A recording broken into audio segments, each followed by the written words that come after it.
Hey everyone, and welcome back. A lot of people on my Twitch have been asking me what are the best aspects and fragments to be using with the new Void 3.0 changes on the Hunter, and what's the best build to be using. So in this video, I'm going to be showing it off. We're going to start with my general Night Stalker setup. So that's going to be starting with the super. I like to play Spectral Blades because it is still the most lethal of all the supers. However, you should be being conscious about your overall team build. If you're playing 3v3 or in survival or trials, you don't want your whole team to have low cooldown supers. You want to have a balance of high cooldown supers and low cooldown supers. So Spectral Blades is one of the longer supers in terms of regen rate. I think it's a tier 1, whereas the tethers are both tier 4, I'm pretty sure. I think out of the two tethers, Mobius Quiver seems to do a better job at immediately shutting things down, hitting the targets directly, or activating quickly. Even though Deadfall is pretty cool and can drag people in now, I do think Mobius Quiver is looking like the better option. So if you're looking to play a tether, you can go with that. And if you're looking to have more of a slaying super for your team, Spectral Blades is obviously the choice. I like Spectral Blades the best, so I choose that. As far as our dodge, we are using Graviton Forfeit as our exotic. So Marksman's Dodge and Graviton lets you nearly infinitely loop your dodge invis with Vanishing Step. So that's why I go for that. The other thing is that you have more uptime for your dodge and the same animation now too between these two. So for me personally, I think that Marksman's Dodge is the best option to have the most uptime of abilities in general. As far as our grenade now, I like to use suppressor grenades. So for me, I think it's really powerful that this grenade can essentially shut down other people's ability usage and lock them out of their camo. If they're using a very persistent invis build like this, they can lock them out of their invis or lock them out of overshields, etc.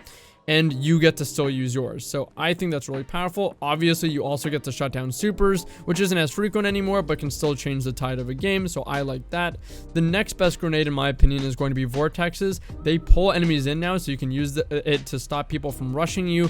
And it has just really good synergy with the smoke bomb to wombo combo people. You can smoke them and vortex them, and they're going to be stuck in that. So that is really strong as well. I forgot to mention as well that with utility kickstart, the reason why we're going for Marksman's Dodge, if we use 2 utility kickstarts, that gives us a 12-second cooldown on our dodge. That's really, really high uptime. So that's going to be faster than Gambler's Dodge, so I think Marksman's Dodge is just better. We're going to talk about a little bit later, though, how that's going to affect what stats we're going to build into, though. Now for our aspects, I like to use Vanishing Step. So Vanishing Step gives you a 30% further dodge distance, and of course gives you invisibility on dodge, which is really important. And I also use Trapper's Ambush. Now this one has a lot of depth to it with what they've done. It's really, really powerful. Trapper's Ambush allows you to use your smoke grenades as a fake radar ping, which you used to be able to do on Top Tree. And that was really important to me in terms of the whole radar manipulation playstyle. So it has that, but it has more now. You can now make your teammates invisible with it, which is what Bottom Tree used to do. So you get the functionality of both Top and Bottom Tree. But not only that, you can combine these two. So when you throw your smoke grenade at the floor, let's say, it does an initial pulse. If you or your teammates are there with you in that initial pulse, you get the invisibility, but the smoke grenade will stay there as a fake ping, which gives you a ton of playmaking ability with how you can fake people out with the radar manipulation on this. So I think that's really, really important to be using that. It also, if that wasn't enough, gives you that dive, that evasive movement, that shatter dive-esque movement that also ends with you going into invisibility. As far as my fragments, I choose the Echo of Persistence. This might take away 10 mobility, but it gives you longer invisibility, and I'll talk about how that impacts the cooldowns in just a moment. This is really important, though, I think, for nearly all of the subclasses. This is one of the best fragments, even though it is costly. Echo of Dilation is the next best one because it gives you not only mobility to make up for the loss of persistence, but it also gives you intellect. The effect of it isn't incredible. It doesn't give you sprint speed anymore like Keen Scout once did, but it does let you crouch walk faster, and you get the enhanced radar while crouching. Mainly, though, we're using this for the stats. The last fragment that we're going to be using is also going to be for the stats. You have a few options here. I think the best ones are going to be Echo of Leeching, which gives you 10 resilience, Echo of Expulsion, which gives you 10 intellect, or Echo of Domineering, which is my choice, which gives me 10 discipline. All of these effects, if you look at Expulsion, it's Void ability final blows, make targets explode. Not super impactful, honestly, but again, we're using it for the stats. If we look at leeching as well, leeching is interesting. Melee final blows start health regeneration for you and your allies. That's probably the most powerful effect of all the 3 I suggested. But what I think is you should really just look at the stats you're looking to fill in with your build and choose accordingly. So that's what I would do. For me, I like Domineering because it has some synergy with my suppressors. The increased mobility is not going to do anything for me, but it reloads my weapons, gives me more suppressors. But most importantly, it displays a buff when I hit a suppression effect. So that lets me know when someone's 100% suppressed. And I kind of like that. So now, in terms of our exotic, our stats, and other things on the build, obviously, like I mentioned, I'm using Graviton Forfeit. Now, how does that impact our build? Essentially, what this lets us do is extend our invisibility even further. Graviton Forfeit takes our invisibility from having a base of, I believe, 5 seconds with the dodge and 7 seconds with the smoke invisibility, and that increases it by 2 seconds. That's also what persistence does, though. So you get 5 seconds base, 7 seconds with the dodge invis from persistence, and then 9 seconds from the graviton with persistence. The same thing goes for the smoke invis. We get 7 seconds of smoke invis without anything, 9 seconds with persistence, and then 11 seconds with graviton.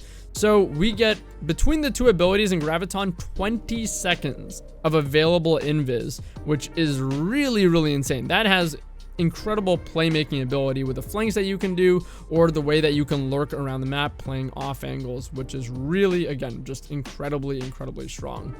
Not only that, though, Graviton is going to give us our cooldowns back while invisible. So while we are sitting there invisible, we are getting back our smoke melee, which is also, most importantly, our shadow dive movement tech.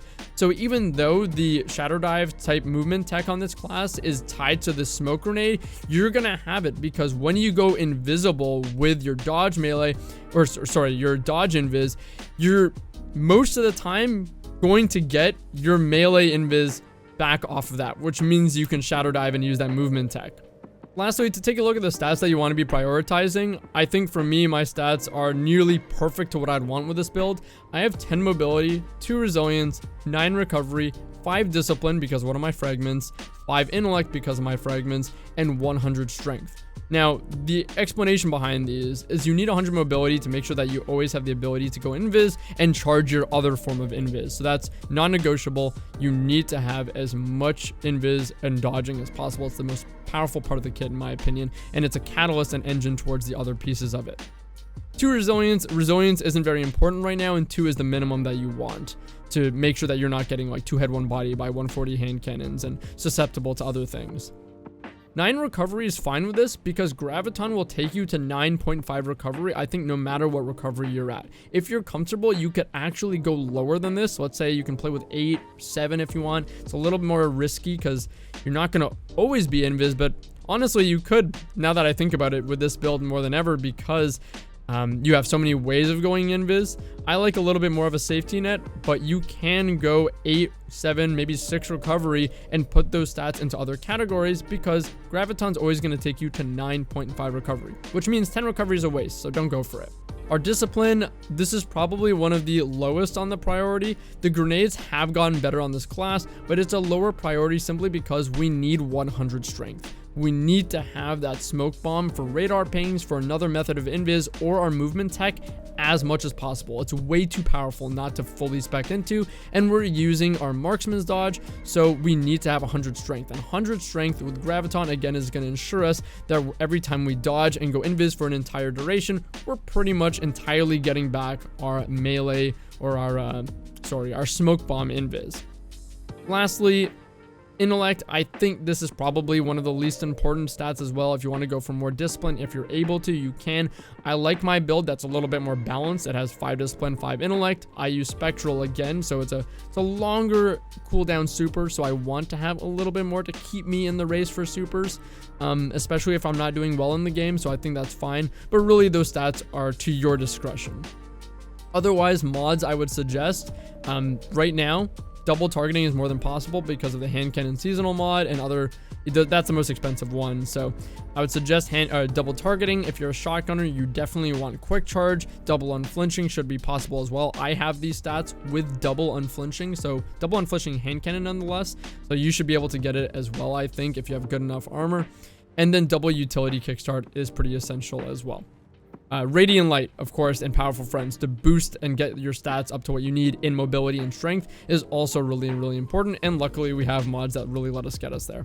So that's my Void 3.0 build for the Hunter Night Stalker. I think that this is the best setup possible for this class, and you'll be pretty much permanently invisible the entire game.